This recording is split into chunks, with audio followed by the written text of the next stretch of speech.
Moments after 32 members of her government were sworn in at President's House, and with most of her cabinet seated behind her, Prime Minister Kamla Persad Bissessar announced that her first priority would be to dismantle the Trinidad and Tobago Revenue Authority, TTRA. After declaring that it is time for boots on the ground and for her government to get to work, Persad Bissessar then announced, "We have to reform a lot of pieces of legislation, and the areas of priority will be: 1, to repeal the Trinidad and Tobago Revenue Authority Act," she said to cheers from the crowd.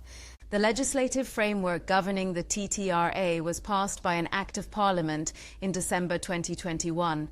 The TTRA was the former PNM administration's attempt to restructure the state's tax collection regime and was intended to replace the Inland Revenue Division (IRD) and Customs and Excise Division (CED), and it was touted as a major asset in generating funds for the state.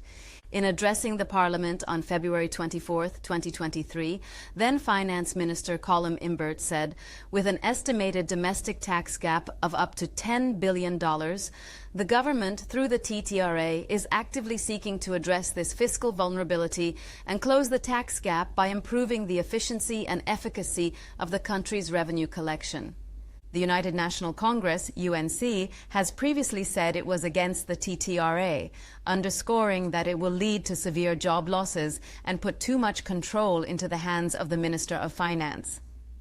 The Public Services Association, PSA, now a major ally of the government, challenged the TTRA's implementation all the way to the Privy Council. However, that matter was dismissed in September 2024. But Persad Bissessar told members of the media yesterday that a major mission of this new government would be to find new revenue streams. Asked how that would be done without the TTRA, new Finance Minister Davendranath Tankoo said, "There are other streams of revenue available, but before I comment on what we are going to do, I want to take an assessment of what is there, and based on what is there, we will plan our way forward." Pressed on why the government is rejecting the TTRA outrightly, Tankoo said, "Let the Attorney General deal with that." TTRA chairman, too early to comment on PM's statement. Contacted last night, chairman of TTRA Nigel Edwards told the Sunday Guardian that it was premature to say anything. Clearly, the PM has spoken, and we will need to articulate her position a little bit further. I really don't want to preempt where the PM is going. I would really like to give the Minister of Finance and PM the opportunity to have their say before I make any other statements.